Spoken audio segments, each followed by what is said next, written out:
इस वीडियो में हम लोग डिस्कस करेंगे वेपर प्रेशर। वेपर प्रेशर क्या होते हैं, वेपर प्रेशर ऑफ लिक्विड क्या होती है, vapour pressure of liquid solution क्या होंगे, अलग अलग सिचुएशन क्या हो सकती है लिक्विड सॉल्यूशन की, उसमें वेपर प्रेशर क्या होंगे, रॉल्ड्स लॉ क्या कहती है।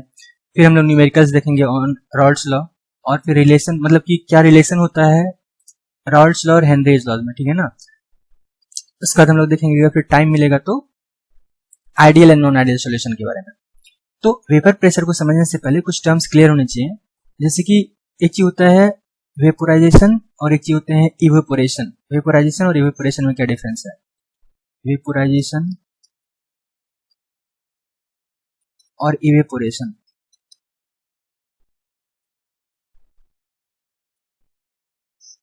इन दोनों में क्या डिफरेंस है? वेपोराइजेशन होती है जब किसी भी लिक्विड का लिक्विड फेज से वेपर फेज में ट्रांजिशन होता है at its boiling point. Boiling point पर जब कोई भी लिक्विड को हम लोग वेपर फेज में ले जाते हैं तो इस प्रोसेस को कहते हैं हम लोग वेपोराइजेशन। लेकिन कंडीशन क्या है कि बॉइलिंग पॉइंट होना चाहिए। जैसे कि हमारे पास वाटर है, ये लिक्विड फेज में है, इसे हम लोग गर्म करते हैं पानी को, ठीक है, तो क्या होती है वाटर वेपर फेज में कन्वर्ट होते हैं। तो इसको अगर हम लोग वाटर को हीट करते हैं तो ये कन्वर्जन किस टेम्परेचर पे होती है? वाटर की boiling point that is 100 degree से पे होती है। इस प्रोसेस को कहते हैं हम लोग वेपोराइजेशन। इवेपोरेशन क्या होती है? इवेपोरेशन होती है किसी भी लिक्विड के लिक्विड फेज से वेपर फेज में conversion below it's boiling point. Below it's boiling point, मान लेते हैं कि 25 डिग्री सी रूम टेम्परेचर भी बाहर का टेम्परेचर है, ठीक है। तो इस टेम्परेचर पे हम लोग ग्लास में अगर पानी रखेंगे तो क्या होती है कि वाटर के कुछ मॉलिक्यूल लिक्विड फेज से वेपर फेज में कन्वर्ट करते हैं, ठीक है ना। तो 25 डिग्री सी पे अगर कर जाते हैं, बॉइलिंग पॉइंट से पहले करते हैं, तो इस प्रोसेस को कहते हैं हम लोग इवेपोरेशन। तो किसी भी कंडीशन में अगर लिक्विड है हमारे पास, किसी कंटेनर के अंदर लिक्विड है, फॉर एग्जांपल वाटर है, सॉल्वेंट है, तो वाटर है, तो अगर मैं इसको गर्म करता हूं, ये लिक्विड फेज से वेपर फेज में कन्वर्ट हो रही है, या इवन इवेपोरेट करते हैं लिक्विड फेज से वेपर फेज में कन्वर्ट होते हैं, तो क्या होगा कि एक प्रेशर जनरेट होगा, उस चीज को हम लोग कहेंगे वेपर प्रेशर। तो नॉर्मली क्या होती है कि सॉल्यूशंस जो होती है, सॉल्यूशन में कुछ भी सॉल्यूशन प्रिपेयर करते हैं तो सॉल्यूट और सॉल्वेंट को मिला के सॉल्यूशन प्रिपेयर करते हैं। तो सॉल्यूट के मॉलिक्यूल को अगर हम लोग सॉल्यूशन को हीट नहीं करते हैं, ठीक है ना, रूम टेम्परेचर पे होती है, फिर भी क्या होती है कि उसकी फेज ट्रांजिशन होती है, लिक्विड फेज से वेपर फेज में कुछ मॉलिक्यूल कन्वर्ट होते हैं और वो फिर प्रेशर जनरेट करते हैं, उस प्रेशर को कहते हैं हम लोग वेपर प्रेशर। तो अब पॉइंट ये है कि अगर हम लोग हीट करेंगे तो वेपोराइजेशन होगी, ठीक है ना, उसके बॉइलिंग पॉइंट तक ले जाएंगे तो वेपोराइजेशन होगी, ठीक है ना।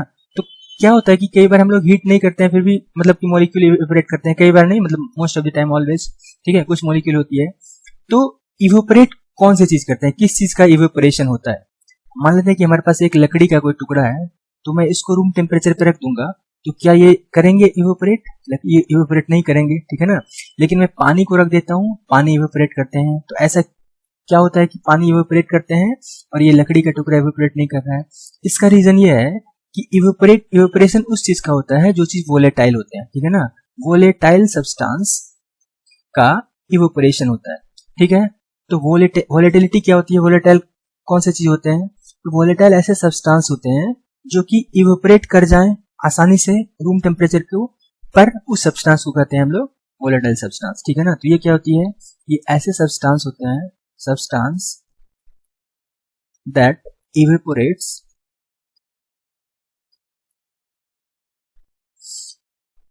Readily at room temperature. Readily at room temperature, या हम लोग कहेंगे नॉर्मल टेम्परेचर। नॉर्मल टेम्परेचर मतलब बॉइलिंग पॉइंट से पहले जो इवेपोरेट कर जाए, ऐसे सब्सटेंस को कहते हैं हम लोग वोलेटाइल सब्सटेंस। तो अभी हम लोग देखेंगे कि अलग अलग सिचुएशन में हम लोग, हमारे पास सॉल्यूशन है, सॉल्यूट सॉल्वेंट है, तो एक हम दोनों लेते हैं वोलेटाइल, एक वोलेटाइल एक दूसरा नॉन वोलेटाइल लेते हैं, तो किस तरीके से वेपर प्रेशर जनरेट होती है और क्या क्या सिचुएशन है। तो उससे पहले हम समझते हैं what is vapour pressure. What is vapour pressure? तो वेपर प्रेशर क्या होती है? तो वेपर प्रेशर हमारे चैप्टर है डाइल्यूट सॉल्यूशन। तो सॉल्यूशन से पहले हम लोग समझते हैं with the help of a solvent. जिस सॉल्वेंट को हम सबने देखा है, डेली देखते रहते हैं, उसके हेल्प से। तो एक सॉल्वेंट का हम लोग पहले देखते हैं कि क्या होते हैं वेपर प्रेशर। मान लेते हैं कि हमारे पास एक ग्लास है और इस ग्लास में पानी फिल्ड है, ठीक है ना। इस ग्लास में क्या है? वाटर मॉलिक्यूल है, तो बहुत सारे वाटर के मॉलिक्यूल होंगे। तो वाटर के मॉलिक्यूल है इस वाटर में, और ये हमने लिया है अभी pure solvent H2O liquid phase में। तो वाटर के जो डिफरेंट मॉलिक्यूल है इसमें सब मॉलिक्यूल की कुछ ना कुछ एनर्जी होगी, अपनी एनर्जी होगी। कुछ की एनर्जी कम हो सकती है, कुछ की ज्यादा हो सकती है। जिसकी एनर्जी ज्यादा हो जाएगी वो वाटर के पहले सरफेस पर चले जाएंगे, ठीक है ना। तो क्या होगा, अब कुछ मैंने क्या किया है कि इस ग्लास को ऊपर से बंद कर दिया है इसके वेपर प्रेशर को मेजर करने के लिए, ठीक है ना, तक पता करने के लिए अच्छे से। अब क्या होगा कि डिफरेंट हमारे पास वाटर मॉलिक्यूल है, H2O लिक्विड है, ठीक है ना, H2O भी किस फॉर्म में है, लिक्विड फेज में है। अब क्या होगा कि जिसकी एनर्जी ज्यादा है, ठीक है, अब वो क्या करेगा, ये सरफेस पे जो आ गए हैं वो कहाँ आ गए हैं, सरफेस पे आ गए हैं। अब इस सरफेस से एस्केप करना ही चाहेंगे, ठीक है ना, क्योंकि फ्री स्पेस यहाँ पे है तो ये एस्केप करना चाहेंगे क्योंकि इसकी एनर्जी ज्यादा हो गई है। ये यहाँ पर एस्केप करके जाएंगे और ये फ्री स्पेस में चले जाएंगे, ठीक है। सिमिलरली इसकी भी एनर्जी ज्यादा है, ये भी एस्केप करेंगे, इसकी एनर्जी ज्यादा है, ये भी एस्केप करेंगे, ये प्रोसेस हो जाएगा। तो मतलब क्या हो रहा है कि वाटर लिक्विड फेज से कन्वर्ट हो रहे हैं वाटर वेपर फेज में, मतलब इवेपोरेशन हो रहा है। फिर से क्या होगा, जब ये प्रोसेस होगा तो इसी प्रोसेस के ड्यूरेशन में फिर कुछ वाटर मॉलिक्यूल क्या होगी, ये वेपर फेज से फिर से लिक्विड फेज में कन्वर्ट होंगे। तो वेपर फेज से लिक्विड फेज में आना इज कंडेंसेशन, ठीक है ना। इस प्रोसेस को हम लोग कहते हैं कंडेंसेशन। तो कुछ वाटर मॉलिक्यूल अब क्या करेंगे कि लिक्विड फेज से वेपर फेज में जाएंगे और कुछ मॉलिक्यूल वेपर फेज से लिक्विड फेज में आएंगे और ये प्रोसेस कंटिन्यूअसली चलता रहेगा। एक इक्विलिब्रियम एस्टेब्लिश हो जाएंगे between liquid phase and vapour phase of this solvent water. क्या होगा, H2O के लिक्विड फेज में तो स्टार्टिंग में क्या था, T इक्वल टू 0 पे हमारा T इक्वल टू 0 पे हमारे पास सिर्फ और सिर्फ लिक्विड थे, ठीक है ना। T इक्वल टू 0 पे सिर्फ और सिर्फ हमारे पास लिक्विड था। अब क्या हुआ, जैसे जैसे टाइम प्रोग्रेस हुआ ये H2O वेपर फेज में जाना स्टार्ट हो गए। अब जैसे जैसे क्या हुआ कि स्टार्टिंग में कुछ नहीं था, 0 था। अब T इक्वल टू फिर किसी T टाइम पे क्या होगा कि इसकी अमाउंट कम होना स्टार्ट हो जाएगी, ठीक है। इसकी अमाउंट क्या होना, मान लेते हैं कि स्टार्टिंग में इसके x मोल थे, ये स्टार्टिंग में 0 मोल थे, तो ये क्या हो जाएंगे x माइनस a मोल इसके स्टार्ट होना मतलब हो जाएंगे और इसकी a मोल बढ़ जाएगी, ठीक है। फिर क्या होगा कि इसके कुछ मोल कम होंगे, फिर क्या होंगे, फिर से ये कंडेंस करेंगे, कंडेंस करके मतलब लिक्विड फेज में आएंगे, तो फिर से कुछ की इसकी कुछ कम हो जाएगी, ठीक है ना। तो मान लेते हैं कि a माइनस कुछ भी b हो जाएगी और ये क्या हो जाएंगे x minus a minus b हो जाएंगे। इस टाइम को हम लोग कहेंगे equilibrium time, T equal to T equilibrium. तो अब क्या होगा कि अब जो लिक्विड से वेपर फेज में जाने का रेट है, ठीक है, वही रेट हो जाएगा वेपर फेज से लिक्विड फेज में आने का रेट, ठीक है। तो हम लोग केमिकल इक्विलिब्रियम में पढ़े हैं रेट ऑफ फॉरवर्ड रिएक्शन, और मतलब कि लेफ्ट से राइट में बनने का rate is rate of forward reaction और फिर राइट से लेफ्ट में बनने का रेट ऑफ बैकवर्ड रिएक्शन या रेट ऑफ रिवर्स रिएक्शन। तो इक्विलिब्रियम टाइम पे क्या होगा, rate of forward reaction will be equal to rate of backward reaction.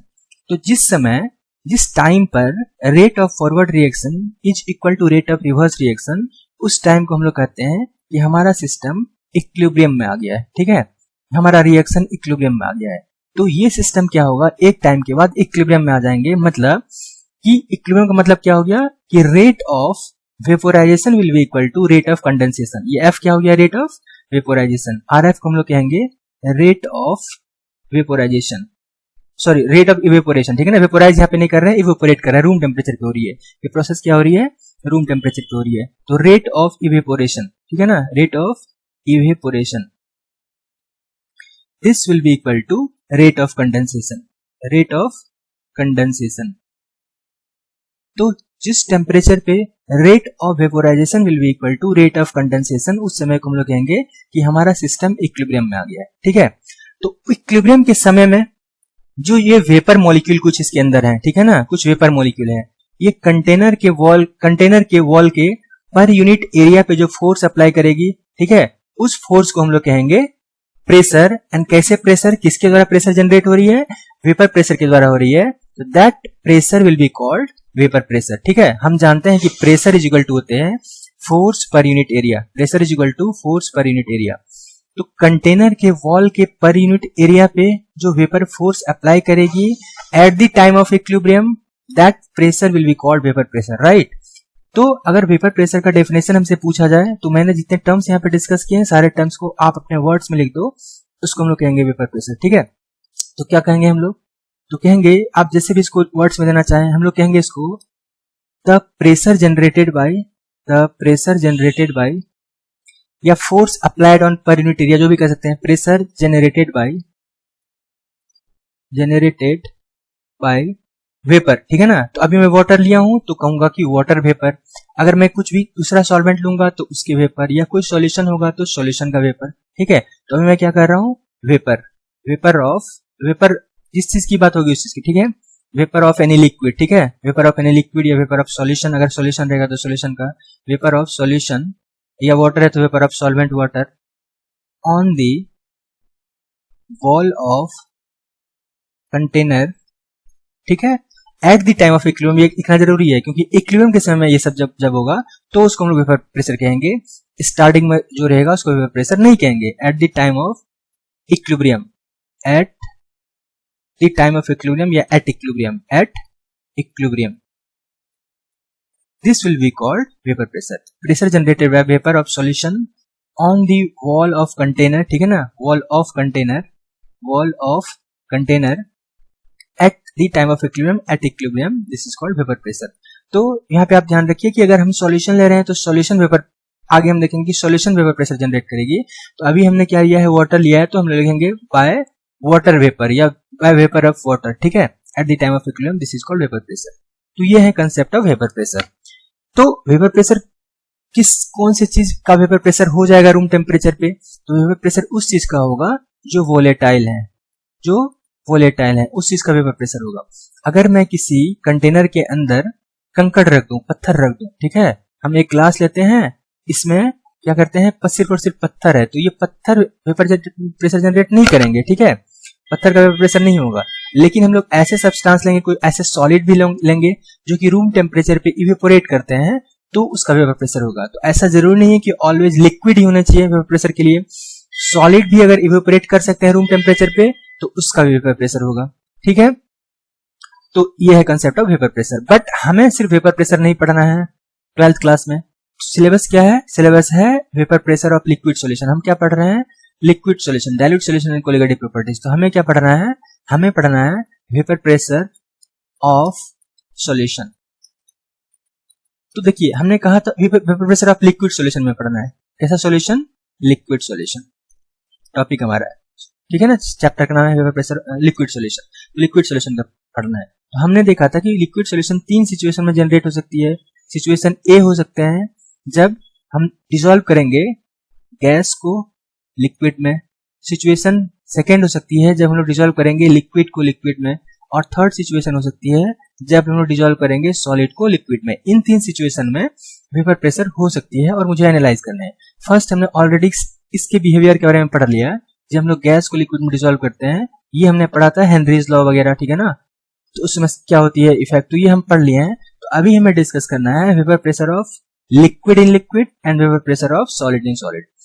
हम लोग दो क्यों ले रहे हैं, क्योंकि हमें पढ़ रहे हैं बाइनरी सॉल्यूशन। हमें क्या पढ़ना है, बाइनरी सॉल्यूशन के बारे में। तो बाइनरी सॉल्यूशन में मतलब कि 2 कंपोनेंट होते हैं, तो एक को सॉल्यूट कहते हैं, दूसरे को सॉल्वेंट कहते हैं। तो जब सॉल्यूट लिक्विड होगा, सॉल्वेंट भी लिक्विड होगा, और जब सॉल्यूट सॉलिड होंगे और सॉल्वेंट लिक्विड होंगे, इन 2 चीज के बारे में हमें पढ़ना है और इसके वेपर प्रेशर के बारे में पढ़ना है, और फिर इसी के अंदर आएगा अभी रॉल्स लॉ, उसको पढ़ना है।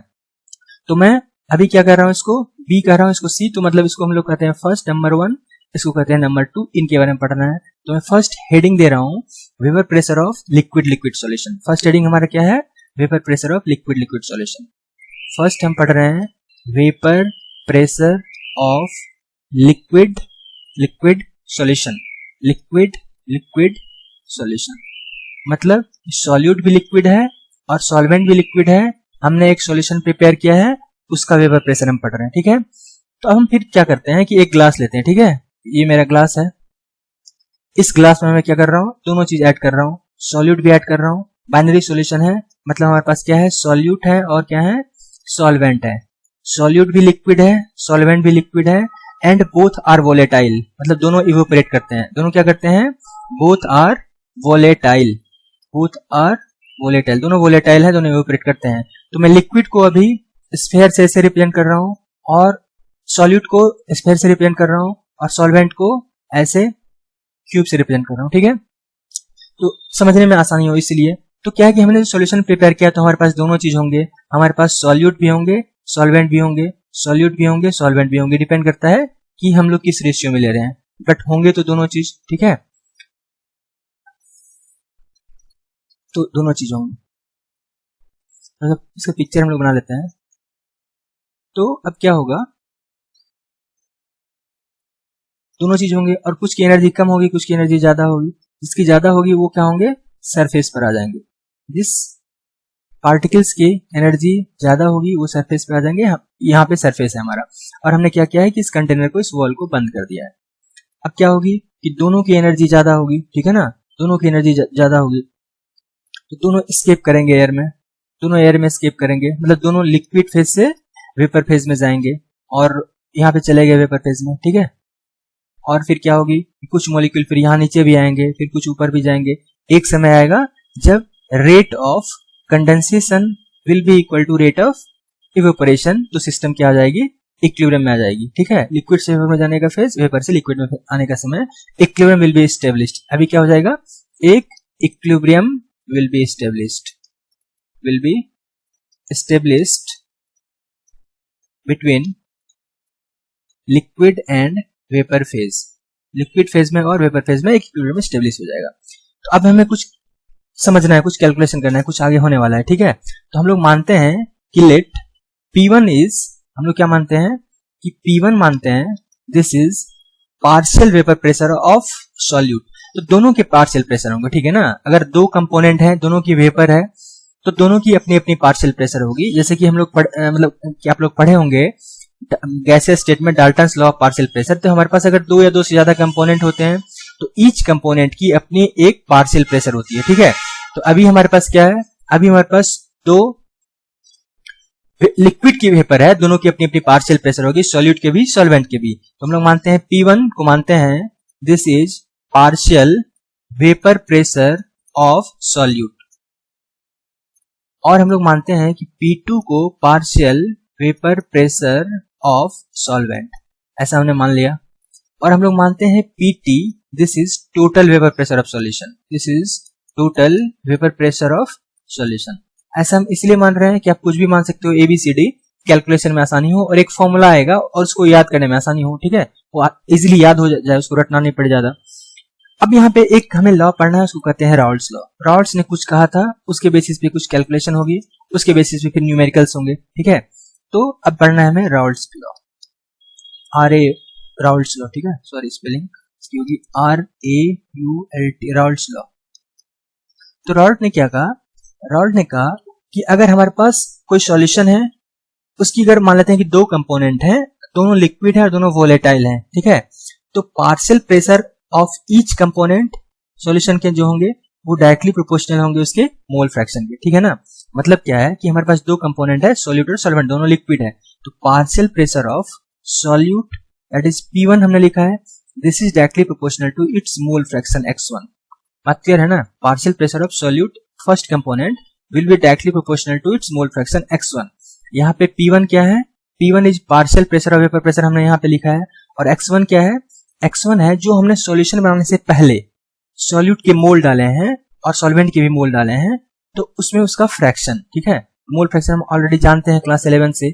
मोल फ्रैक्शन क्या होती है किसी चीज की, mole fraction of solute will be equal to moles of solute by moles of solute plus moles of solvent, this will be equal to mole fraction of solute. N1 क्या है, moles of solute, N2 क्या है, moles of solvent. अब एक यहाँ पे important चीज है, इसको आप ध्यान दीजिए ताकि न्यूमेरिकल सॉल्व करने में आसानी हो। ये मोल फ्रैक्शन किस समय का है, ये सॉल्यूशन के वेपर फेज की मोल फ्रैक्शन नहीं है, ये मोल फ्रैक्शन है उस समय की जब हमने डाला है T=0 पे, जब हमने सॉल्यूट सॉल्वेंट डाला है और इक्विलिब्रियम मतलब कि वो वेपराइज होना स्टार्ट होने से पहले की मोल फ्रैक्शन है, ठीक है। इस चीज को ध्यान देना है। तो this is what, this is mole fraction, this is mole fraction of solute, ठीक है, किस समय की, एट T=0। एट T=0 में कर रहा हूं, इसका मतलब क्या हो गया कि जब हमने सॉल्वेंट ऐड किया उससे पहले, ठीक है, उससे पहले की मोल फ्रैक्शन है। सिमिलरली अगर हम लोग मानते हैं P2 partial vapour pressure of solvent, तो P2 will be directly proportional to mole fraction of x2। तो यहाँ पे x2 क्या हो जाएंगे, x2 will be equal to moles of solvent T=0 पे by moles of solute plus moles of solvent. तो ये सब हम जानते हैं, तो कभी न्यूमेरिकल में आएगा तो ये चीज को ध्यान रखना होगा, ठीक है। यहाँ पे N1 N2 क्या है, N1 is moles of solute, N2 is moles of solvent. तो अभी हम लोग क्या कर सकते हैं, तो अभी हम लोग कर सकते हैं कि एक प्रोपोर्शनलिटी साइन को हटा के कांस्टेंट लगाना होगा। P1 this will be equal to, यहाँ पे कांस्टेंट जो हम लोग लगाते हैं इसको कहते हैं P01 इंटू x1। ये P0 क्या है, वेरी वेरी इंपॉर्टेंट पॉइंट, इसको ध्यान से रखिए समझिए। Similarly P2 will be equal to P02 into x2। P01 P02 को ध्यान से समझिए। P01 this is vapour pressure of pure solute. P01 क्या है, vapour pressure of pure solute. मतलब क्या है कि अगर हमारे पास ग्लास में सिर्फ और सिर्फ सॉल्यूट रहेगा रूम टेम्परेचर पे, तो उसका कुछ वेपर प्रेशर होगा ना, तो उस वेपर प्रेशर की वैल्यू है P01। This is vapour pressure of pure solute. Pure solute का मतलब क्या है कि जब उसको सॉलिड में नहीं मिलाएंगे, सिर्फ और सिर्फ सॉल्यूट रहेगा, उसका जो वेपर प्रेशर होगा P01। What is P02? This is vapour pressure of pure solvent. तो बुक्स में लिखा रहता है कंपोनेंट 1 कंपोनेंट 2, तो आप मतलब कि कंफ्यूज नहीं होना है, दो कंपोनेंट होंगे। तो फर्स्ट कंपोनेंट अगर सॉल्यूट मानेंगे तो उसको सॉल्यूट कर देंगे, या कंपोनेंट 1 कहीं कोई दिक्कत नहीं है, जो भी कहना है, बट कॉन्सेप्ट ये है, ठीक है। तो हमारे पास दो एक्सप्रेशन आ गई, ठीक है। तो P01 क्या है, बात समझ में आ गई होगी। ये है कि vapour pressure of pure solute, that is सिर्फ और सिर्फ सॉल्यूट हम लेंगे तो उसके जो वेपर प्रेशर होंगे P02 होंगे, सिर्फ और सिर्फ हम ग्लास में सॉल्वेंट ले लेंगे, दैट इज वाटर ले लेंगे, तो उसकी जो वेपर प्रेशर होगी ये वैल्यू वो है।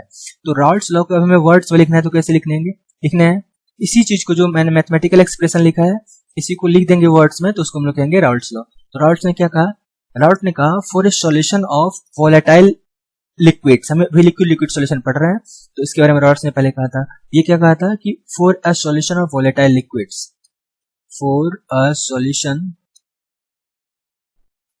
ऑफ वोलेटाइल लिक्विड्स,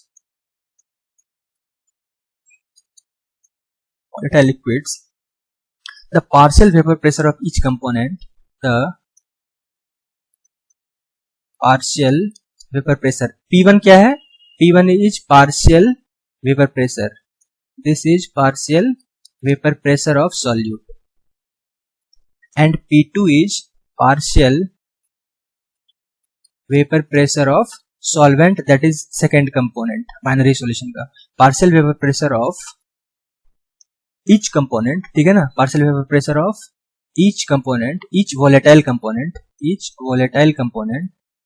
ये volatile यहाँ पे लिखना जरूरी है क्योंकि volatile नहीं होगा तो उसका कुछ होंगे नहीं vapor pressure। each volatile component on the solution is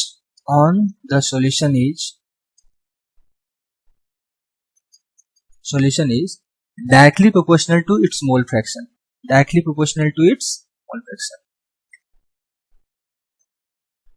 is directly proportional to its mole fraction। ये हो गई राउल्ट्स लॉ। तो इस वाले चीज को आप थोड़ा सा ध्यान रखिए, एग्जाम्स में क्वेश्चंस में तो आप इस चीज को लिख सकें, और इसका मतलब यह है, मैंने आपको समझा दिया। हमारे पास दो एक्सप्रेशंस आए हैं। क्या एक्सप्रेशन आया है कि partial vapour pressure of solute is equal to P01 x1 and partial pressure of solvent is equal to P02 x2। तो हम जानते हैं कि हमारे पास अगर दो कंपोनेंट है, सॉल्यूट सॉल्वेंट है, तो टोटल प्रेशर होंगे कुछ। तो Dalton's law of partial pressure gases पढ़े थे कि अगर हमारे पास दो गैसेस होती थी तो टोटल जो गैस का जो प्रेशर होता था, दो गैस को मिला के हमने गैस मतलब कि कंटेनर में रखा है, तो टोटल जो कंटेनर के अंदर प्रेशर जनरेट होंगे that will be equal to partial pressure of each component. तो सिमिलरली यहां पर क्या होगा, हम लोग लिखेंगे अकॉर्डिंग टू डाल्टन्स लॉ, ठीक है ना, according to Dalton's law of partial pressure, Pt हमने माना था Pt is total vapour pressure of solution, total vapour pressure of solution will be equal to P1 plus P2, ठीक है ना, Dalton's law से। तो टोटल जो प्रेशर होंगे that will be equal to P1 plus P2। अब इसको हम लोग और अच्छे से लिख देते हैं, ठीक है ना, फॉर्मूला की फॉर्म में आ जाएंगे। P1 की वैल्यू क्या है, P01 x1 और इसकी वैल्यू है P02 x2। तो हम लोग लिख सकते हैं कि Pt टोटल Pt क्या है यहाँ पे, total vapour pressure of solution, this is equal to P01 x1 plus P02 x2, ठीक है। तो मतलब कि हमारा ये वाला फॉर्म आ गया अभी। तो ये क्या है Pt, this is total vapour pressure of solution, ठीक है। अब क्या करते हैं कि हमारे पास हमें एक एक्सप्रेशन पता है कि अगर हमारे पास दो कंपोनेंट है सॉल्यूशन में, फर्स्ट कंपोनेंट की मोल फ्रैक्शन x1 है, सेकंड कंपोनेंट की मोल फ्रैक्शन x2 है, तो इसका सम ऑलवेज 1 होता है। जितने कंपोनेंट होती है सारे के मोल फ्रैक्शन का सम इज इक्वल टू 1, ठीक है। अगर हमारे पास जो एक्सप्रेशन आया है अभी ये वाला, इसको मैं किसी एक कंपोनेंट के मोल फ्रैक्शन के टर्म में अगर करना चाहूँ, ठीक है ना, हम लोग कर सकते हैं, क्योंकि यहाँ पे हम लोग x1 की वैल्यू फॉर एग्जांपल लिख देंगे x2-1 और x1 में सब्स्टिट्यूट कर देंगे x2-1, या x2 की वैल्यू लिख सकते हैं 1 - x2 और यहाँ पे x2 की जगह पे सब्स्टिट्यूट कर देंगे उस वैल्यू को।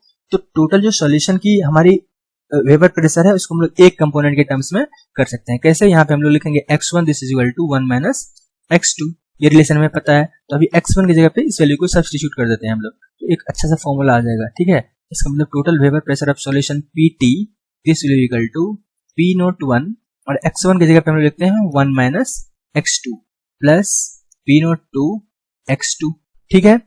अब इसको और अच्छे से सॉल्व करते हैं, तो इसको लिख सकते हैं कि P01 minus P01 x2 plus P02 x2। अब क्या कर सकते हैं, इसको हम लोग और अच्छे से अरेंज कर सकते हैं, मतलब लिख सकते हैं कि this is equal to P01 और प्लस x2 कॉमन ले लिया, प्लस है ये, प्लस x2 कॉमन ले लिया, और हम लोग क्या करेंगे, इसको लिखेंगे P02 माइनस P01 और ये क्या हो गई x2, ठीक है। तो बुक्स में यही लिखा रहता है कि total vapour pressure of solution this is equal to P01 plus P02 minus, यहाँ पे x2 दो बार लिख दिया, यहाँ पे पहले है, ठीक है। तो P01 और ब्रैकेट क्लोज और x2, तो ये हो गई formula of total vapour pressure of solution if we know the vapour pressure of pure solute and vapor pressure of pure solvent and mole fraction of any component, then we can find the total vapor pressure of the solution। तो इस वाले equation को आपको ध्यान में रखना है numericals को सॉल्व करने के लिए, ठीक है ना। तो ये एक तरीके से इंपॉर्टेंट रिलेशन हो गई, इसी क्या करना है, ध्यान में रखना है, तो न्यूमेरिकल सॉल्व होंगे, इस पर न्यूमेरिकल्स हो सकती है, ठीक है। अभी हम देखेंगे इस पर न्यूमेरिकल, तो ये वाली चीज हो गई, ठीक है। तो PT क्या है, P01 क्या है, P02 क्या है, ये हम जानते हैं, ठीक है। अब क्या करते हैं कि इससे कुछ हम कंक्लूजन निकाल सकते हैं, इस वाले एक्सप्रेशन जो आया है ये इंपॉर्टेंट कंक्लूजन एक्सप्रेशन है, इससे हम लोग कुछ कंक्लूजन निकाल सकते हैं। इस कंक्लूजन को मैं नेक्स्ट स्लाइड में करता हूँ, ठीक है। स्पेस खत्म हो गई, मतलब हमारे पास एक्सप्रेशन क्या आ गई है, एक्सप्रेशन आ गई है total vapour pressure of solution PT this is equal to total vapour pressure of solution PT this is equal to P01 plus P02 minus P01 into mole fraction of solvent. इसको similarly हम लोग solute के terms में भी find कर सकते हैं, but एक ही चीज काफी है, ठीक है। ये रिलेशन हमारे पास आया था, इससे कंक्लूजन क्या आया, इससे कंक्लूजन आया कि हमारे पास किसी एक कंपोनेंट का अगर मोल फ्रैक्शन है और vapour pressure of pure solvent है, तो हम लोग we can find the total vapour pressure of the solution, ठीक है। और हम लोग क्या कर सकते हैं, इससे एक हम लोग अगर देखें, हम लोग ग्राफ प्लॉट करना चाहें between vapour pressure of solution को अगर y एक्सिस पे रखें और x एक्सिस पे रखें मोल फ्रैक्शन ऑफ कंपोनेंट, ठीक है। तो देखिए कि हमारे पास ग्राफ किस तरीके की आती है, हम y एक्सिस पे क्या रख रहे हैं, y एक्सिस पे रख रहे हैं vapour pressure of solution, VP में लिखता हूँ, ठीक है, vapour pressure of solution. x axis पे रख रहा हूँ मोल फ्रैक्शन ऑफ डिफरेंट कंपोनेंट, ठीक है। ये मोल फ्रैक्शन किस समय की है, ये चीज बार बार मैं बता रहा हूँ क्योंकि न्यूमेरिकल में इसके यूज होते हैं। ये है mole fraction of component at t equal to 0, जब हमने डाला है उस समय का वेपर फेज का ये मोल फ्रैक्शन नहीं है, ठीक है। तो हमें ग्राफ प्लॉट करने हैं, ठीक है। तो हम लोग मानते हैं कि अभी हमारे पास दो कंपोनेंट है, first component solute, second component solvent. तो हम लोग मानते हैं, तो जब हम लोग x1 मतलब कि अगर फर्स्ट कंपोनेंट की मोल फ्रैक्शन 1 होगी, तो उस समय सेकंड कंपोनेंट का mole fraction will have to be 0, नहीं, क्योंकि दो कंपोनेंट है और मोल फ्रैक्शन का वैल्यू टोटल होता है mole fraction of first component plus mole fraction of second component is equal to 1। तो अगर मैंने फर्स्ट को 1 मान लिया है, तो इसका मतलब x2 का वैल्यू कितना हो जाएगा, x2 विल बी 0। तो फर्स्ट कंपोनेंट की मोल फ्रैक्शन अगर 1 है तो सेकंड का 0 होना पड़ेगा। अब हम लोग जैसे जैसे बढ़ते हैं इस x एक्सिस के अलोंग, तो क्या होगी, मोल फ्रैक्शन ऑफ ये कंपोनेंट घटता जाएगा, फर्स्ट कंपोनेंट का मोल फ्रैक्शन क्या होता जाएगा, कम होता जाएगा। एक पॉइंट आएगा जब mole fraction of first component x1 this will be equal to 0 और सेकंड कंपोनेंट की मोल फ्रैक्शन 0 है। जैसे हम लोग एक्स एक्सिस पे बढ़ते जाएंगे, सेकंड कंपोनेंट की मोल फ्रैक्शन बढ़ेगी, और जब मोल फ्रैक्शन ऑफ x1 0 हो जाएंगे, व्हेन x1 0 हो जाएंगे तो x2 will have to B 1, तो सेकंड कंपोनेंट की मोल फ्रैक्शन 1 हो जाएगी, ठीक है। अब हम लोग देखते हैं कि ग्राफ का नेचर कैसा होता है। देखिए इस सिचुएशन में, इस वाले पॉइंट पे x जब ओरिजिन पे है, तो सिर्फ और सिर्फ हमारे पास क्या है, हमारे पास x1 है, x2 की वैल्यू 0 है। इस एक्सप्रेशन से देखिए, अगर x2 0 है, इस वाले एक्सप्रेशन से हम लोग देख सकते हैं व्हेन x2 is 0 इस पॉइंट पे, तो इस पूरी टर्म की वैल्यू 0 हो जाएगी, नहीं, तो सिर्फ इसका मतलब कि पीटी की वैल्यू कितने हो जाएंगे, टोटल वेपर प्रेशर, ये क्या है, total vapour pressure of solution PT की वैल्यू कितनी हो जाएगी, पी नोट वन। तो मान लेते हैं कुछ पी नोट वन यहाँ पे है, ठीक है, पी नोट वन। तो x इक्वल टू 0 पे total vapour pressure of solution will be equal to ये। जैसे जैसे mole fraction of first component कम होंगे, जैसे जैसे mole fraction of first component कम होंगे, तो क्या होंगे उस सिचुएशन में, x2 की वैल्यू बढ़ना स्टार्ट हो जाएगी, और x2 की वैल्यू बढ़ना स्टार्ट हो जाएगी तो वेपर प्रेशर सॉल्यूशन का इस तरीके से डिक्रीज होना स्टार्ट हो जाएंगे, ठीक है ना, क्या हो जाएंगे, इस तरीके से डिक्रीज होना स्टार्ट हो जाएंगे। इस पॉइंट पे, जिस पॉइंट पर की x1 की वैल्यू 0 हो जाएगी, तो x2 की वैल्यू कितनी हो जाएगी, 1 हो जाएगी उस सिचुएशन में। तो उस सिचुएशन में टोटल वेपर प्रेशर की वैल्यू कितनी हो जाएगी, अगर x1 की मोल फ्रैक्शन 0 है, ठीक है ना, x1 की मोल फ्रैक्शन 0 है, तो vapour pressure of first component P naught one की वैल्यू कितनी हो जाएगी, 0 हो जाएगी, ठीक है। तो ये लाइन क्या हमें बता रहा है, ये लाइन बता रहा है कि vapour pressure of first component, ठीक है ना, ये बता रहे हैं vapour pressure of solute, solute की वेपर प्रेशर। तो जब सॉल्यूट की मोल फ्रैक्शन 1 है तो पूरा का पूरा जो सॉल्यूट का वेपर प्रेशर होगा प्योर कंपोनेंट का वो हो जाएगा। जैसे जैसे सॉल्यूट की मोल फ्रैक्शन कम होंगे तो सॉल्यूट के द्वारा जो वेपर प्रेशर होगा, वेपर प्रेशर ऑफ सॉल्यूट, ये क्या होंगे, धीरे धीरे कम होते जाएंगे। इस पॉइंट पे जब मोल फ्रैक्शन ऑफ सॉल्यूट 0 हो जाएंगे तो वेपर प्रेशर ऑफ सॉल्यूट 0 हो जाएंगे। अब देखिए, जब इस सिचुएशन में vapour pressure of second component solvent की मोल फ्रैक्शन जब 0 थी, तो इसके वेपर प्रेशर क्या हो जाएंगे, 0 हो जाएंगे। नहीं, अब जैसे जैसे इसकी मोल फ्रैक्शन इस डायरेक्शन में बढ़ रहा हूँ, बढ़ता जा रहा है, जैसे जैसे हम इसके बढ़ रहे हैं राइट साइड में, मोल फ्रैक्शन ऑफ सॉल्वेंट बढ़ रहे हैं, तो वेपर प्रेशर ऑफ सॉल्वेंट बढ़ते जाएंगे, ठीक है, बढ़ते जाएंगे। एक पॉइंट आएगा, इस पॉइंट पे जब मोल फ्रैक्शन ऑफ सिर्फ और सिर्फ सॉल्वेंट 1 है, तो उस सिचुएशन में क्या हो जाएगी, वेपर प्रेशर ऑफ सॉल्वेंट, ये लाइन क्या बता रही है, वेपर प्रेशर ऑफ सॉल्वेंट, ये क्या हो जाएगी, ये वैल्यू हो जाएगी पी नॉट 2, ठीक है ना। Vapour pressure of pure component कब हो जाएंगे, जब सिर्फ और सिर्फ हमारे पास प्योर कंपोनेंट हो जाएंगे, मोल फ्रैक्शन 1 हो जाएगी, ठीक है, तो ये हो जाएगी। और ये लाइन बताता है, ये लाइन हमें बताएंगे वेपर प्रेशर ऑफ सॉल्यूशन, ये लाइन हमें क्या बताएंगे, ये लाइन बताएंगे vapour pressure of solution,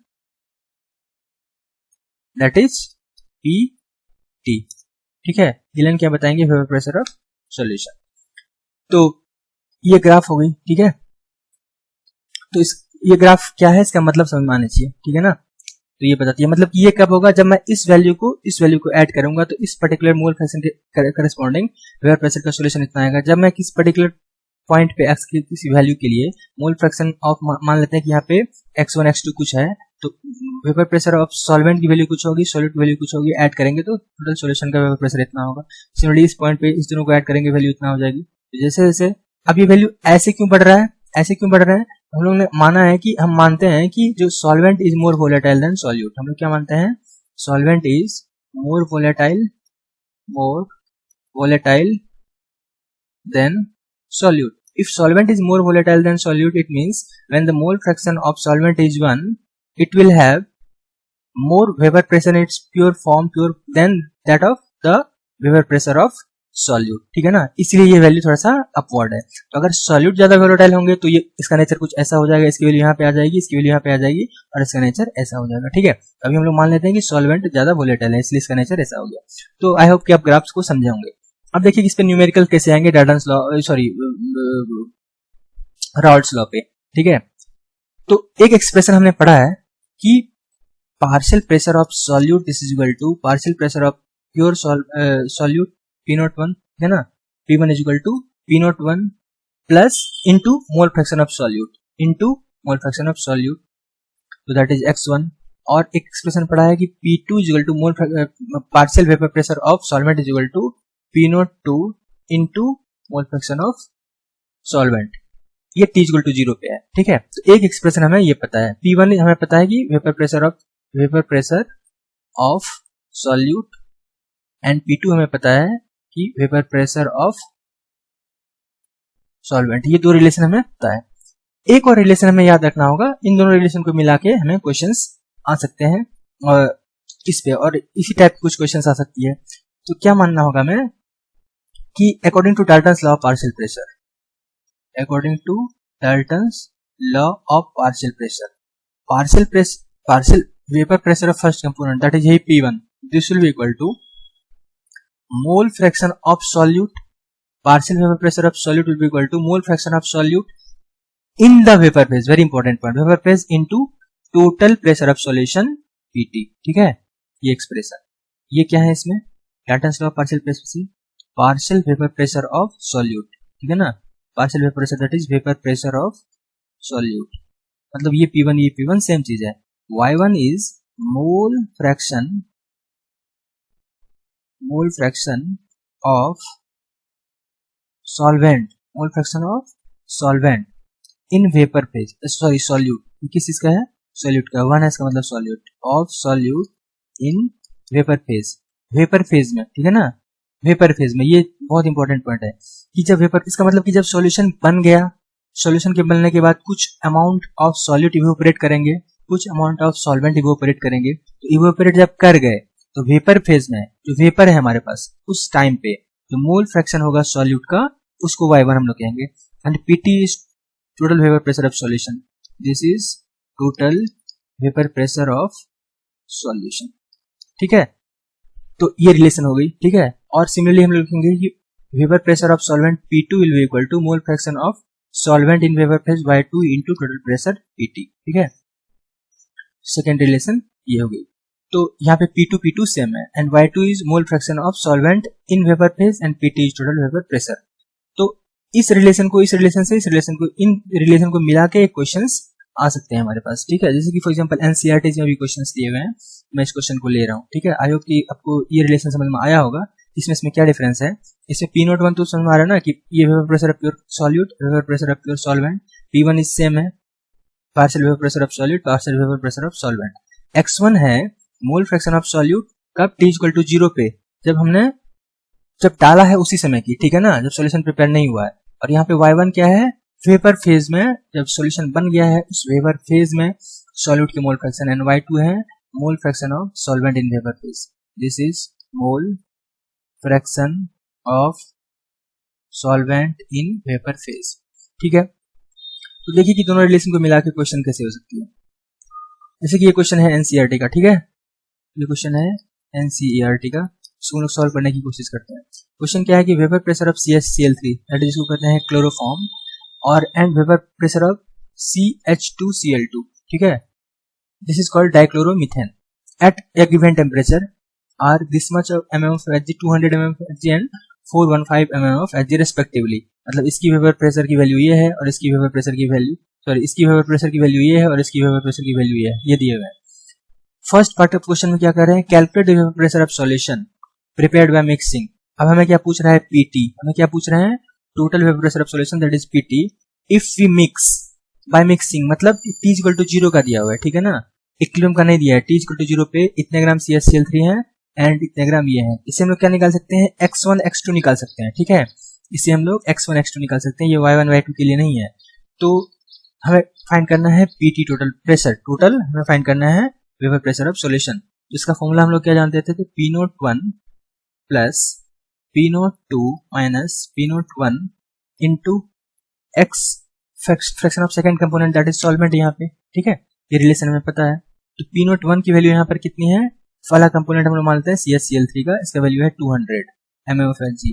P02 कितने हैं, 415 mm of Hg minus P01 कितनी है, 200 mm of Hg into X2 of second component that is X2 of CH2Cl2 में फाइंड करने होंगे, मोल फ्रैक्शन ऑफ CH2Cl2। इसके लिए क्या करूंगा मैं, मोल ऑफ CH2Cl2 को मैं डिवाइड कर दूंगा mole of CH2Cl2 plus mole of CH-Cl3, ठीक है ना। सेकंड कंपोनेंट हम लोग CH2Cl2 को मानते हैं। इसका मतलब क्या हो जाएंगे, मोल ऑफ CH2Cl2 मतलब कि weight by molecular weight of CH2Cl2, तो वेट ऑफ CH2Cl2 40 ग्राम है और CH2Cl2 के मोलिकुलर वेट होंगे 85 डिवाइड बाय टोटल मोल्स, तो that is 40 by 85 moles of CH2Cl2 plus moles of CH-Cl3। तो इसके वेट बाय इसके मोलिकुलर वेट, इसके वेट है 25.5 ग्राम बाय CH-Cl3 के मोलिकुलर वेट होंगे 119, ठीक है। तो ये वैल्यू हो जाएगी total vapour pressure of solution, ठीक है। इस फॉर्मूला से इसको जब हम लोग सॉल्व करेंगे इस वैल्यू को, तो मोल फ्रैक्शन ऑफ CH2Cl2 जो आएगी सेकेंड कंपोनेंट, इसकी वैल्यू आ जाएगी 0.688। इसका मतलब इसका वैल्यू हो जाएगा 200 प्लस 415 माइनस 200 इंटू 0.688। इसको सॉल्व करने से total vapour pressure of solution आ जाएंगे कितने 347 mm ऑफ Hg। इसका मतलब इसका आ गया 347.9 mm ऑफ मरकरी Hg। ठीक है, तो देखिए कि जो प्योर कंपोनेंट की वेपर प्रेशर थी 2 नॉट और 405, इसके बीच में कुछ लाई कर रही है सॉल्यूशन की वेपर प्रेशर। ये फर्स्ट पार्ट ऑफ क्वेश्चन हो गया। अब सेकंड पार्ट ऑफ क्वेश्चन है जिसमें मैं ज्यादा एम्फेसिस कर रहा था कि आपको मोल फ्रैक्शन टर्म समझ में आना चाहिए। मोल fraction of each component in vapour phase ये पूछ रहा है, हमें क्या पूछ रहा है, वेपर फेज में ईच कंपोनेंट की मोल फ्रैक्शन। तो मतलब हमारे पास जो रिलेशन था सेकंड पार्ट के लिए, सेकंड क्वेश्चन करने के लिए रिलेशन था कि y1 और y2 ये वैल्यू हमें फाइंड करना है। तो हमारे पास एक रिलेशन है कि P1 partial vapour pressure of first component this is equal to y1 into total pressure and partial pressure of second component this is equal to y2 into pt। इससे हमें क्वेश्चन सॉल्व होंगे। तो इसका मतलब कि total मुझे अगर vapour pressure of solute पता रहेगा, टोटल वेपर प्रेशर pt पता रहेगा, तो हम लोग y1 फाइंड कर लेंगे। तो pt तो मुझे पता है कितना है 347.9 mm ऑफ Hg आ गई pt की वैल्यू। ठीक है, हमें ये पता है। तो हमें क्या पता करने होंगे अभी, अगर मुझे सिर्फ P1 की वैल्यू पता हो जाएगी तो मैं Y1 की वैल्यू फाइंड कर लूंगा, और P2 की वैल्यू पता हो जाएगी तो Y2 की वैल्यू फाइंड कर लूंगा, क्योंकि this is PT, this value is PT। ठीक है ना, ये हमने ऑलरेडी फाइंड कर रखा है। तो अब हमें क्या करना है, अब हमें करना है कि partial vapour pressure of CH2Cl2 and CHCl3 हमें फाइंड करने हैं। हमें क्या फाइंड करना है, तो अभी जो हमारा एक्सप्रेशन है, इस एक्सप्रेशन का इसका फॉर्मूला क्या आ गया, तो partial vapour pressure of CHCl3 will be equal to mole fraction of CHCl3 into total pressure। First equation ये लिखता हूं मैं। Similarly partial vapour pressure of CH2Cl2 is equal to mole fraction of CH2Cl2 into total pressure। दो equation है, इसमें मुझे ये value पता है, ये वैल्यू पता है, ये वैल्यू फाइंड करने हैं, ये वैल्यू फाइंड करने हैं। तो मुझे पहले ये वैल्यू फाइंड करना होगा। तो ये वैल्यू फाइंड करने के लिए मुझे दूसरा फॉर्मूला लगाना होगा जो हमने पहले पढ़ा था। ठीक है, उस चीज को पता करने के लिए हमें कौन से फॉर्मूला यूज करने होंगे, उस चीज को पता करने के लिए मुझे फॉर्मूला यूज करना होगा कि P1 this is equal to P01 into x1, ये फॉर्मूला यूज करने होंगे। ठीक है, इसका मतलब क्या है, ये हमने पहले पढ़ा था कि राउल्ट्स लॉ में कि partial vapour pressure of each component is equal to partial vapour pressure of that pure component into its mole fraction at time equal to 0। ठीक है, बिफोर मिक्सिंग। तो इसका मतलब कि इसके टर्म में हम लोग अगर सब्स्टिट्यूट करेंगे तो हम लोग लिख सकते हैं कि partial pressure of CHCl3 is equal to P0 CHCl3 into mole fraction of CHCl3। Similarly क्या है, हम लोग लिख सकते हैं कि P2 is equal to P02 into x2। इसका मतलब कि हम लोग लिख सकते हैं कि इसके फॉर्म में partial pressure of CH2Cl2 this will equal to P0 CH2Cl2 into mole fraction of CH2Cl2। ठीक है, तो पार्शियल प्रेशर ऑफ CH2Cl2 की वैल्यू यहां से आ जाएगी, तो यहां सब्स्टिट्यूट कर दूंगा, मोल फ्रैक्शन आ जाएगा। P0 CHCl3 कितने हैं, तो ये क्वेश्चन में वैल्यू दी हुई है इसकी। ठीक है ना, इसकी वैल्यू कितने दिए हुए हैं, क्वेश्चन में दिए हुए हैं कि partial vapour pressure of this and this are, जो ये वैल्यू दी हुई है 200 mm of Hg and 415 mm of Hg, this is P01 and P02। ठीक है ना, तो P01 का वैल्यू मुझे पता है कितना, P01 का वैल्यू पता है 200 mm of Hg।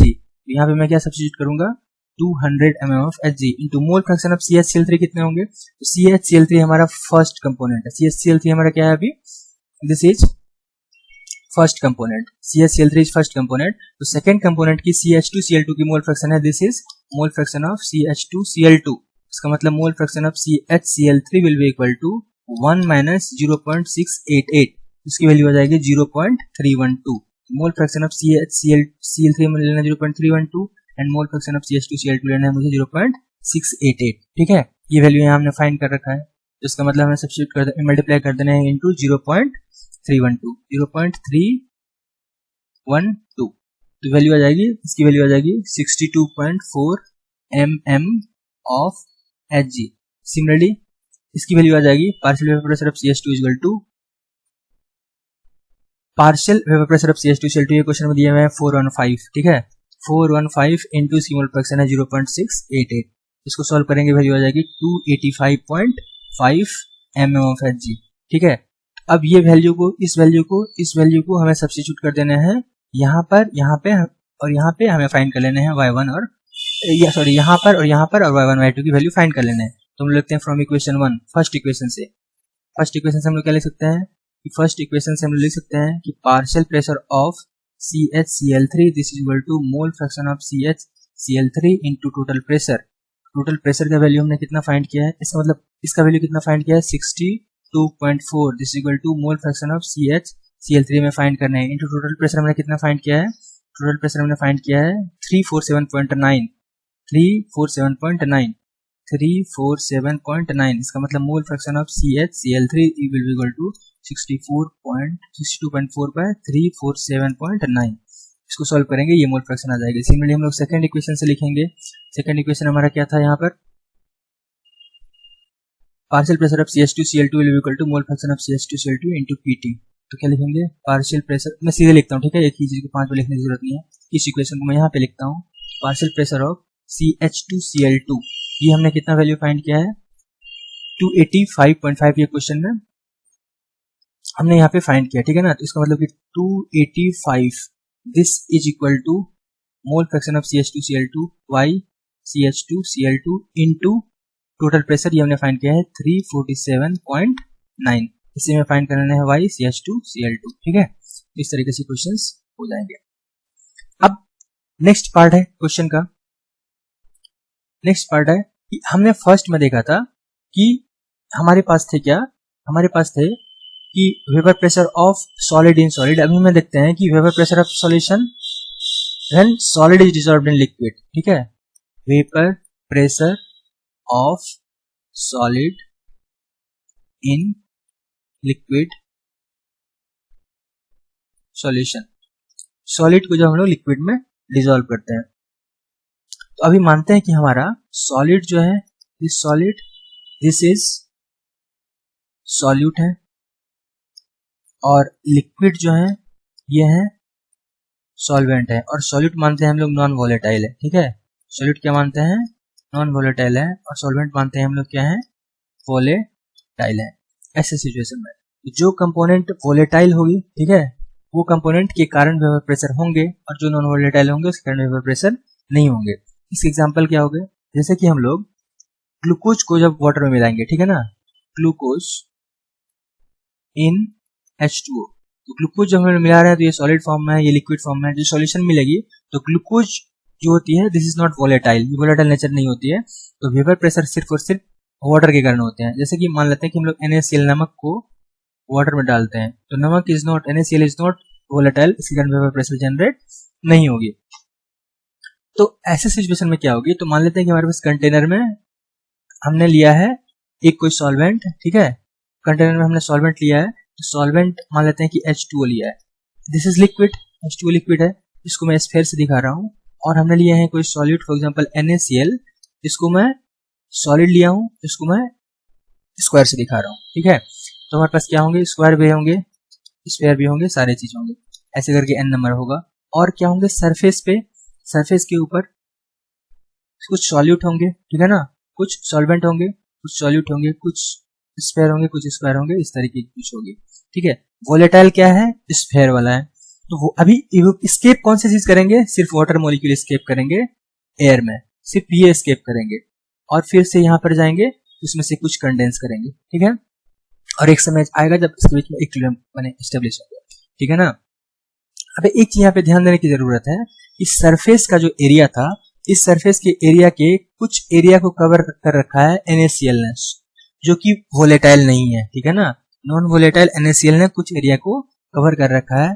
तो उसके कारण क्या होंगे, उसके कारण नंबर ऑफ सॉल्वेंट मॉलिक्यूल जो कि एस्केप करेंगे उसकी प्रोबेबिलिटी कम हो जाएगी, और वेपर प्रेशर ऑफ सॉल्यूशन क्या हो जाएंगे, डिक्रीज हो जाएंगे प्योर सॉल्वेंट से, ठीक है ना। इससे क्या हो जाएंगे, यहाँ पे क्या हुआ है, fraction of the surface, fraction of the surface covered by the volatile solvent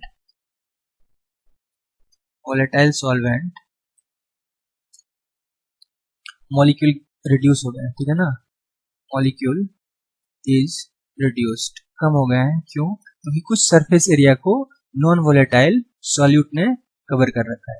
इससे क्या हो जाएगी, इस चीज से ये होगी कि नंबर ऑफ सॉल्वेंट मॉलिक्यूल जो कि इवेपोरेट करेंगे उसकी नंबर कम हो जाएगी, ठीक है ना। इससे क्या होगा, इसे होगा the number of solvent molecules escaping from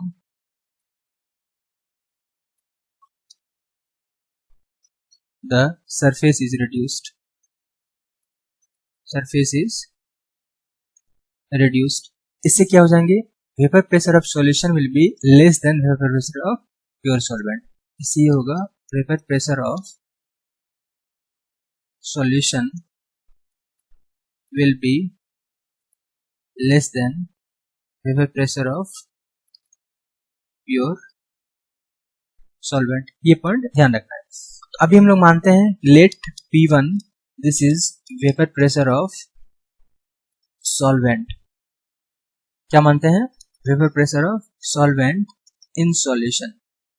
pure solvent का नहीं है, सॉल्यूशन के अंदर सॉल्वेंट का वेपर प्रेशर होगा. और P2 तो कुछ है ही नहीं, ठीक है ना, क्योंकि सॉल्यूट इज नॉन वोलेटाइल. ठीक है, इसके कारण कुछ नहीं होगा. और मानते हैं कि x1 this is mole fraction of solvent. जब हमने डाला है t = 0 पे, this is mole fraction of solvent. और P01 हम लोग मानते हैं, P01 this is vapour pressure of pure solvent. Vapour pressure of pure solvent. इसका मतलब कि सिर्फ और सिर्फ हमारे पास सॉल्वेंट रहता तो उस समय जो वेपर प्रेशर होता. यहां मैंने जो वर्ड्स में लिखा है, इस चीज का मतलब हुआ कि P1 will be less then P01. यहाँ पर P0 will be less then P01.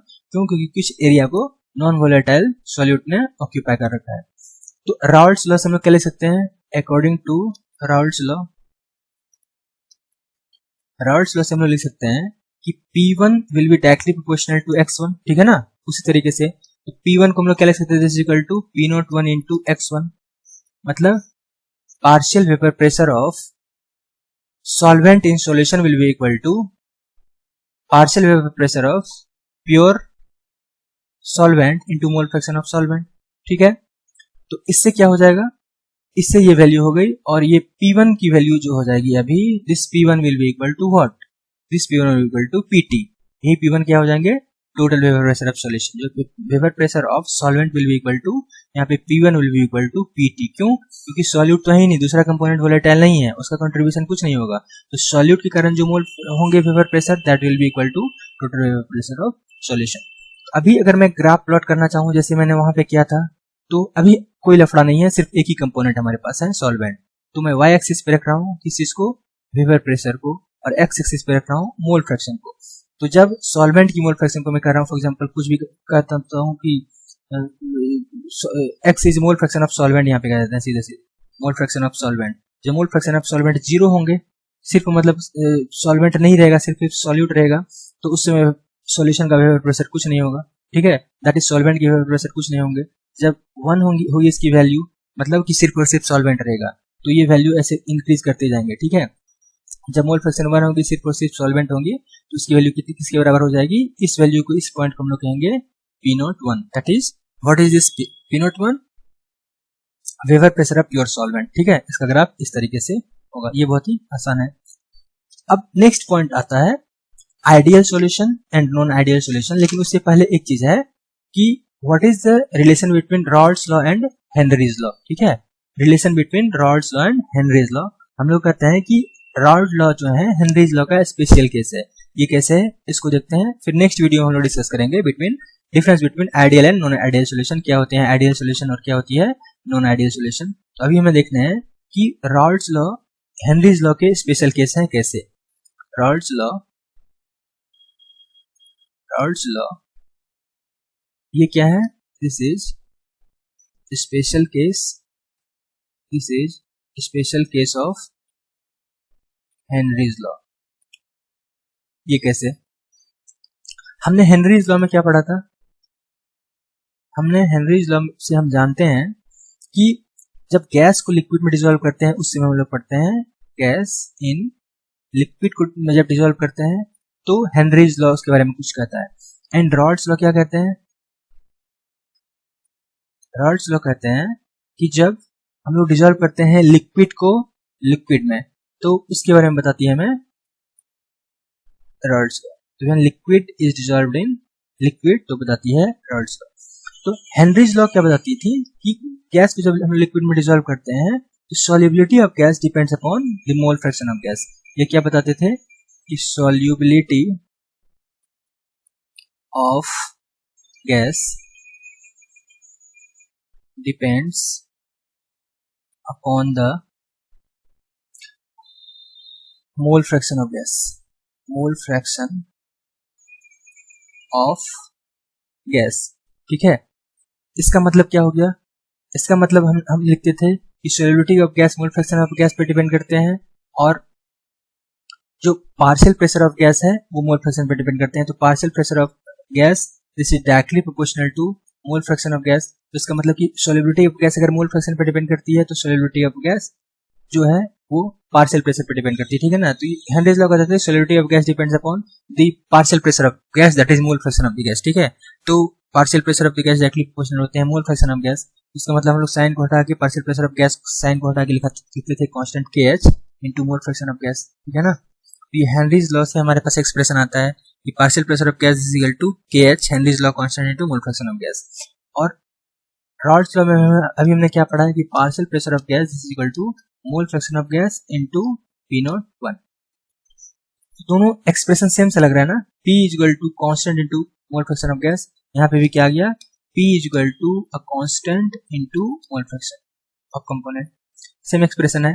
तो इसमें क्या है कि कांस्टेंट की वैल्यू अलग अलग है। ठीक है ना, जब हम लोग यहाँ पे इस कांस्टेंट KH को हटा के P01 हमने रख दिया तो ये बन गया रॉल्स लॉ। ठीक है ना, हमने क्या किया, व्हेन हमने सब्स्टिट्यूट किया है KH is equal to P01 तो क्या हो गया इस सिचुएशन में, Henry's law became Rawls law, Henry's law became Rawls law. तो इसका मतलब कहते हैं कि Raoult law is a special case of Henry's law. ठीक है ना, तो KH क्या है, KH is Henrys law constant and P0 क्या है, vapour pressure of pure solvent. ठीक है ना, तो रॉल्ट्स लॉ हेनरीज लॉ का स्पेशल केस कब होता है, when KH is displaced by P0। मतलब कि Henry's law gas in liquid में रिलेशन एस्टेब्लिश था, ये लिक्विड इन लिक्विड में रिलेशन है। ठीक है ना, तो जब हम लोग KH को डिस्प्लेस कर दिया P01 का तो रॉल्ट्स लॉ बन गए हेनरीज लॉ। ठीक है, तो यही है इसके बारे में। तो thank you for watching. Next video में हम डिस्कस करेंगे about ideal solution and non ideal solution, what is the difference between them और उसमें क्या होता है। Thank you for watching.